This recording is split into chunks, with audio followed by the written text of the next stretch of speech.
ഏത് ഉൽപ്പന്നങ്ങളും കുറഞ്ഞ വിലയിൽ ലോകത്തെല്ലായിടത്തും എത്തിക്കുന്ന ചൈനീസ് കച്ചവട തന്ത്രം AI ലോകത്തും എത്തിയിരിക്കുന്നു. AI യുദ്ധത്തിൽ ChatGPT അടക്കം മലർത്തിയടിച്ച് പുതിയ തരംഗം സൃഷ്ടിക്കുകയാണ് ഡീപ്സീക്ക്. ദിവസങ്ങൾക്കുള്ളിൽ ആപ്പിൾ സ്റ്റോറിലും ഗൂഗിൾ പ്ലേ സ്റ്റോറിലും ഏറ്റവും കൂടുതൽ ഡൗൺലോഡ് ചെയ്യപ്പെട്ട സൗജന്യ ആപ്പായി ഡീപ്സീക്ക് മാറി. OpenAI, മെറ്റ തുടങ്ങിയ അമേരിക്കൻ കമ്പനികൾക്കുമേൽ ഒരു ചൈനീസ് കമ്പനി മേധാവിത്വം നേടുന്നത് എങ്ങനെയാണ്? ലോകവിപണിയെ ഡീപ്സീക്ക് പിടിച്ചെടുക്കുന്ന വഴി ഏതാണ്? വിശദമായി നോക്കാം. ജോലിക്കും പഠനത്തിനും കവിത എഴുതാൻ പോലും ഏറ്റവും കൂടുതൽ ഉപയോഗിക്കുന്ന പ്ലാറ്റ്ഫോമായി ChatGPT നമ്മുടെ ജീവിതത്തിൻ്റെ ഭാഗമായിട്ട് ഏകദേശം 2 വർഷമായി. തുടർന്ന് ജെമിനിയും ക്ലോസ്ഡ് AIയുമെല്ലാം വന്നു. ദൈനംദിന ജീവിതത്തിലെ ചെറിയ സംശയങ്ങൾ മുതൽ ക്വാണ്ടം ഫിസിക്സും റോക്കറ്റ് ശാസ്ത്രവും വരെയുള്ള വിഷയങ്ങളിൽ ഈ ചാറ്റ് ബോട്ടുകൾ നമുക്ക് ഉത്തരം നൽകി. AI ഇനി ലോകത്തെ നിയന്ത്രിക്കും എന്ന സ്ഥിതി വന്നിരിക്കുന്നു. ഈ കളത്തിലേക്കാണ് ഒരു ചൈനീസ് ആപ്പിൻ്റെ മാസ് എൻട്രി. ചൈനയിലെ ഹാങ്സു കേന്ദ്രീകരിച്ചുള്ള സ്ഥാപനമായ ഹൈഫ്ലയർ ക്യാപിറ്റൽ വികസിപ്പിച്ച AI മോഡലാണ് ഡീപ്സീക്ക്. എഞ്ചിനീയറും സംരംഭകനുമായ ലിയാങ് വെൻഫെങ് 2023 ഈ കമ്പനി സ്ഥാപിക്കുന്നത്. ദിവസങ്ങൾക്ക് മുമ്പ് ഡീപ്സീക്ക് അതിൻ്റെ ആദ്യത്തെ സൗജന്യ ചാറ്റ്ബോട്ട് R1 മോഡൽ പുറത്തിറക്കി. അതോടെ AI മേഖലയിൽ കളി മാറിയിരിക്കുകയാണ്. ദിവസങ്ങൾക്കുള്ളിൽ ആപ്പിൾ സ്റ്റോറിലും ഗൂഗിൾ പ്ലേ സ്റ്റോറിലും ഏറ്റവും കൂടുതൽ ഡൗൺലോഡ് ചെയ്യപ്പെട്ട സൗജന്യ ആപ്പായി ഇത് മാറി. AIയുടെ സ്പുട്നിക് മൊമെന്റ് എന്നാണ് ടെക് നിരീക്ഷകർ ഇതിനെ വിശേഷിപ്പിക്കുന്നത്.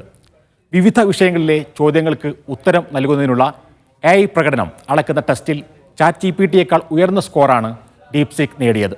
അതോടൊപ്പം സൗജന്യമായി പരിധിയില്ലാത്ത ഓപ്പൺ സോഴ്സ് നൽകുക കൂടി ചെയ്തതോടെ ഡീപ്സീക്ക് കോടിക്കണക്കിന് പേരെ ആകർഷിച്ചു. ChatGPTയിൽ നിന്ന് വ്യത്യസ്തമായി പ്രതികരിക്കുന്നതിന് മുമ്പ് ന്യായവാദം ഡീപ്സീക്ക് വ്യക്തമാക്കുന്നു. ഈ ഓപ്പൺ സോഴ്സ് സമീപനം ഡീപ്സീക്കിൻ്റെ സാങ്കേതിക വിദ്യയെ കൂടുതൽ ആകർഷണീയമാക്കുകയാണ്. US ആസ്ഥാനമായുള്ള OpenAI, മെറ്റ തുടങ്ങിയ മുൻനിര കമ്പനികളെ അപേക്ഷിച്ച് ഡീപ്സീക്ക് കുറഞ്ഞ ചെലവിലാണ് അവതരിപ്പിച്ചത് എന്ന കണക്കുകൾ കൂടി പുറത്തു വന്നതോടെ അമേരിക്കൻ വിപണിയെ അത് പിടിച്ചുലക്കുകയാണ്. ഡീപ്സീക്കിൻ്റെ നിർമ്മാണ ചെലവ് മറ്റ് തത്തുല്യ മോഡലുകളേക്കാൾ 90% കുറവാണ്. തിങ്കളാഴ്ച US ഓഹരി വിപണിയിൽ മൈക്രോസോഫ്റ്റ്, മെറ്റ തുടങ്ങിയ ടെക് ഭീമന്മാരെല്ലാം കനത്ത തിരിച്ചടിയാണ് നേരിട്ടത്. OpenAI, മെറ്റ തുടങ്ങിയ കമ്പനികൾക്ക് വില കൂടിയ AI ചിപ്പുകൾ ഉപയോഗിക്കേണ്ടി വരുന്നു. പക്ഷേ ഡീപ്സീക്കിൻ്റെ വളരെ കുറഞ്ഞ ചിപ്പുകളാണ് ഉപയോഗിക്കുന്നത്. ഇതോടെ ഈ മേഖലയിൽ പണമിറക്കിയവരെല്ലാം US കമ്പനികളിൽ നിന്ന് പിന്മാറുകയാണ്. അമേരിക്കയിലെ AI ചിപ്പ് നിർമ്മാതാക്കളായ കമ്പനികളുടെ ഓഹരികൾ കൂപ്പുകുത്തി. NVIDIAക്ക് മാത്രം $600 ബില്യൺ നഷ്ടമായിരിക്കുന്നത്. അമേരിക്കയും ചൈനയും തമ്മിൽ AI യുദ്ധം കനത്ത സമയമാണിത്. AI വികസിപ്പിക്കാനുള്ള ചൈനയുടെ നീക്കത്തിന് തടയിടുക എന്ന ലക്ഷ്യത്തോടെ ചൈനയിലേക്കുള്ള അഡ്വാൻസ്ഡ് സെമി കണ്ടക്ടർ കയറ്റുമതിക്ക് US അടുത്തിടെ കടുത്ത നിയന്ത്രണം ഏർപ്പെടുത്തിയിരുന്നു. ഒപ്പം പുതിയ പ്രസിഡന്റായി അധികാരമേറ്റയുടനെ ട്രംപ് $500 ബില്യൻ്റെ AI പദ്ധതി പുറത്തുവിടുകയും ചെയ്തു.